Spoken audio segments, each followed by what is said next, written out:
من زاده این زمان بودم. زادگاهم تاجیکستان. یک قسمی دور افتاده و کوچکی SSSR که یکی از دولت‌های ابرقدرت جهان بود. وقتی که این دولت فرو می‌پاشید 25 سال داشتم. با امر سرنوشت و تاریخ مانست بزرگسال خردی آن زمان شاهد روزهای اولین صاحب استقلالی وطن اجدادی گشتیم که گذشتگانمون هزار ساله ها آرزوی آن را می‌پروریدند. ولی بدخواهان ملت تاجیک استقلال دیر انتظار او را به خاک و خون کشیدند.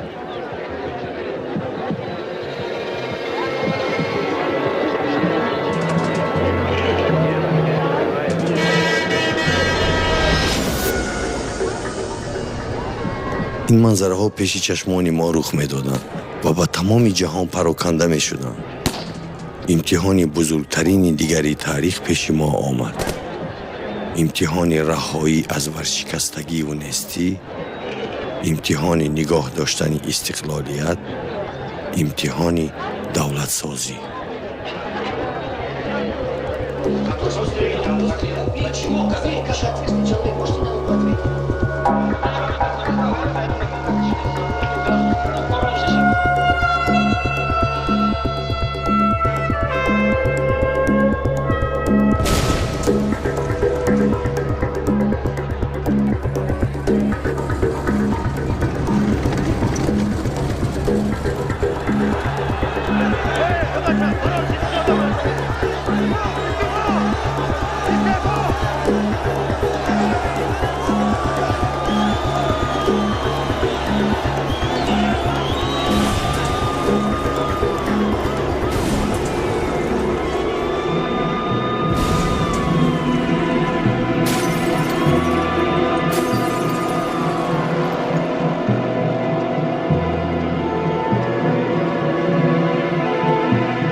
Жители нашего микрорайона с первых дней собрали отряд, сами охраняемся. Как мы дежурим каждую ночь, полностью. Где-то с 11 вечера до 7 утра. Между нами, между отрядами всеми микрорайонами, почти весь город, у нас все, говорит, связь есть. Вот. Но что толку от связи? Обороняться нам нечем, ни оружия, ничего нету. Вот так вот мы живем.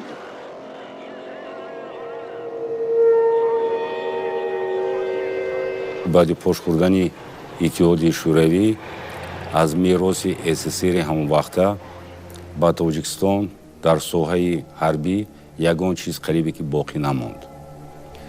аз қувваҳои амнияти таъмини амният танҳо мақомоти корҳои дохилӣ ва мақомоти амният буд ки аз он ҳам бисёр кадрҳои болаёқат ки намояндаҳои миллатҳои гуногун аз ҷумла рӯззабон буданд ва вобаста ба вазъияти ҳамон вақта ватани моро тарк карда рафтанд. ҳамин ҳолат ҳам аз як ҷиҳат ба суст шудани иқтидори мақомотҳо сабаб шуд. дар рӯзҳои аввали истиқлолияти давлатӣ иқтидори мудофиавии Тоҷикистон бисёр заиф ва осебпазир буд. бинобар ин дар натиҷа аз ин вазъият истифода бурда душманони миллатамон Тоҷикистонро ба ҷанги шаҳрвандӣ гирифтор карданд. Стала заметна все большая и большая напряженность внутри общества между самим же таджикским населением. Если искали внешние причины плохой жизни, то теперь вроде бы винить было некого, и начали искать виновных между собой.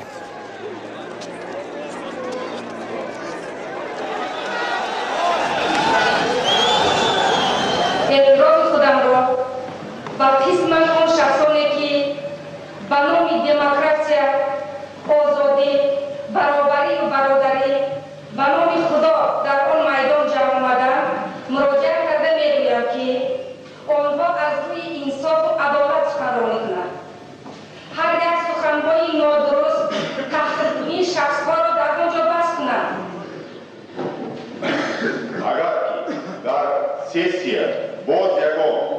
пушкини шавад ёки тағйирот ва конституцияи давлати Тоҷикистон даромада шавад, мо корбатҳои беохир эълом мекунем ва ҳамаи корхонаҳои вилоят моро дастгирӣ мекунанд. оғози роҳ дар сиёсат барои эмомалӣ раҳмон содда набуд, вале подоши он муҳаббати халқ шуд. дар давраи интихоботи вақт депутатҳо мегуфтанд, депутатҳо ба Совети олии ҷумҳурии Тоҷикистон аз ҳар ташкилоту муассисаву дигарҳо 10 нафар номзадҳо ба депутатӣ пешбарӣ шуданд. дар байни ҳамин 10 кас ҷавонтарин номзад ҳамин Эмомалӣ Раҳмон буд. ҳарифҳои кадрои беҳтарини ноҳия буданд, амоам одамои номдори ноҳия буданд. модари худам гуфт ки бисёр гуфт хута ғам нате бачам, чунки гуфтак Эмомалӣ ҳам сират дорад гуфт, ҳам чӣ дорад гуфт, аз байни шумо ҳамин одам арзанда. дар этапи якуми интихобот 2 нафар монданд. ин монд прокурори ноҳияву монд Эмомалӣ Шарипович Раҳмонов. вақте ки тури якум ба мо нагузаштем, тури дуюм ба ҳамин Эмомалӣ Раҳмон монду прокурор монд, халқ аллакай фаҳмид ки чия. дар давраи роҳбарии кӯтоҳмуддати дар ҳамин совхоз будагӣ даромаднокии софи совхозро ба 1 миллион суми ҳамун давра, пули ҳамун давра баровард. яъне халқ фаҳмид ки кӣ меҳнаткаш аст. худ фарзанд деҳқон буд, дар оилаи деҳқон тарбия ёфтанд. барои ҳамин ино ҳамин касе ки корафсодаги назарш ишқил гуфтем меомаданд, холоса ки вай ноумед қафо намегардонд. кадри ёш буд, ростгӯ қавл буд, ростгӯ буд. дар кадом ҷавомаде ки набуд, он шахс ба фоидаи халқ гап мезад. ман ки ҳамчу мудири шӯъбаи ташкилӣ комитети партиявӣ будам, хай даъват карданд 1-2 бор роҳбарони комитет ки файрод карда пешниҳод карда ки Эмомалӣ номзадиашро гирад. лекин он кас гуфт чӣ борду бод, гуфт ман номзадиамро намегирам. ман раис ҷомаат кор кардам, ҳамин Шукрулло Ҳабибов прокурори ноҳия буд. 2 маротиба идораи ҷомаат назди ман рафт ки рафиқи Неъматов, хай шумо раис ҷомаатен, мардум шуморо эҳтиром мекунанд, шунос ёр рафиқ хеш тоборотон дар ҳамин ҳудуди ҷомаат бисёрай гаптон мегзарад, хай ман як кор ёрдам кунед ки ман депутат шавам. дар зиндагӣ чизе дар кори ман ёрдам мекунам. ҳақиқатан номи прокурор ҳамин хеле баланд буда, ҳамин чизда ки масалан вай структура метавонист ки давлени худша бирасонад. тамоми участкаҳои интихоботи кӯчаҳои Данғарада кормандони масъули ҷамъияти матлубот, коркунони савдо мошин қади вобаста карда буданд ба ҳисоби прокурор, ки аз раҳо одаме ки овостии участка меянд, аз ҳамин участкаҳо мошинро савор кунед, рост оварда дар участки интихоботи овоз диҳанд буданд. вақте ки халқ тарафдори ҳамин ҷаноби олӣ шуд, ҳамин мардак шуд, дигар ҳеҷ чӣ монеа нашуд. дар давраи дуюм интихоботкунандаон ба тарафдории Эмомалӣ 82% овоз доданд. 82% овоз доданд. ба тарафдории прокурори раён ҳамагӣ 18% овоз доданд.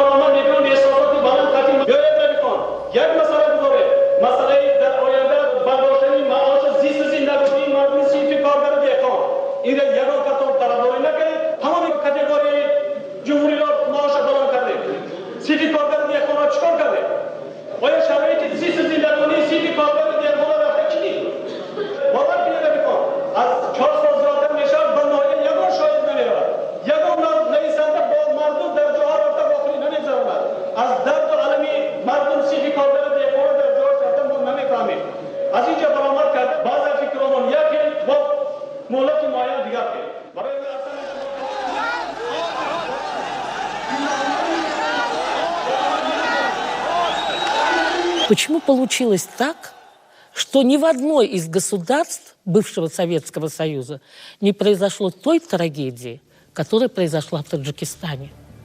Что этому способствовало? Почему именно Таджикистан? нооромиҳо дар кишвар дар натиҷаи гирдиҳамоиҳои давомноки гурӯҳҳои мухолифин дар пойтахти мамлакат дар шаҳри Душанбе оғоз гардида буданд. дар ҷараёни гирдиҳамоиҳои пайдарҳам аъзоёни ин гурӯҳҳои мухолифин бо мақсади ғасби ҳокимият, бо мақсади содир намудани табаддулоти давлатӣ миқдори зиёди ярохи оташфишон ва техникаи зирепӯшро ғасб намуданд. пас аз ин вазъият дар кишвар аз назорат берун баромада оташи ҷанги шаҳрвандӣ кишварро фаро гирифт.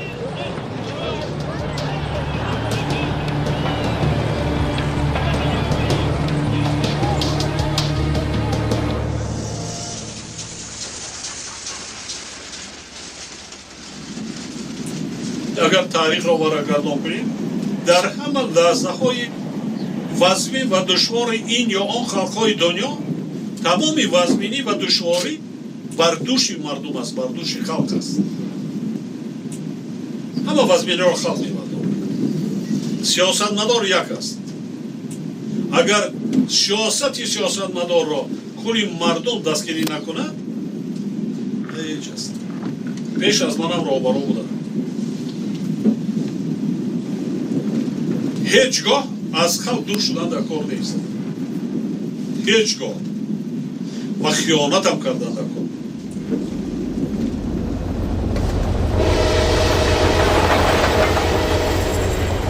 Душанбе заполнился беженцами из Вашской долины.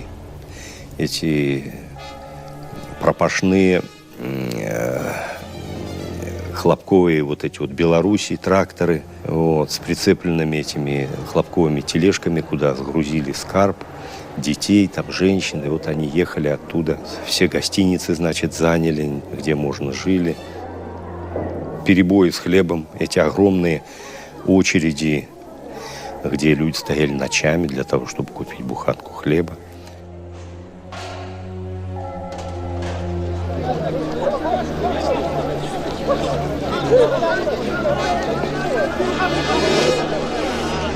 برای نان خودی من میشد که همه از شب میرفتم تا پگاه نبرد میسودم باز نان نمیرسید.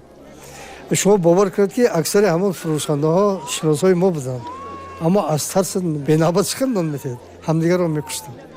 همین روزها بود. Людям было нечего есть. Мне, как командиру дивизии, приходилось отправлять БТР вместе с машиной хлеба для того, чтобы ее не грабили на дороге.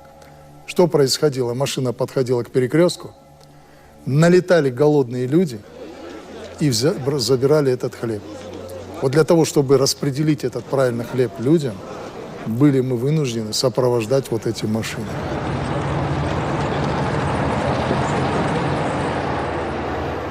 умуман гуруснагӣ тамоми кишварро фаро гирифта буд. бемориҳои сирояткунанда дар авҷ буданд ва дар маҷмӯъ кишвар дар остонаи фоҷиаи инсонӣ қарор дошт.